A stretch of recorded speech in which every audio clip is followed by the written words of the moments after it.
नमस्तेऽस्तु महामाये श्रीपीठे सुरपूजिते शङ्खचक्रगदाहस्ते महालक्ष्मी नमोऽस्तु ते। नमस्ते गरुडारूढे कोलासुरभयङ्करी सर्वपापहरे देवी महालक्ष्मी नमोऽस्तु ते।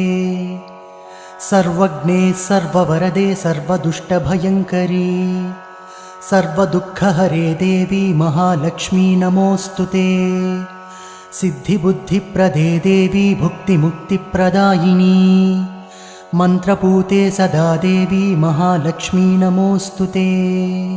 आद्यन्तरहिते देवी आदिशक्तिमहेश्वरी योगज्ञे योगसम्भूते महालक्ष्मी नमोऽस्तु ते।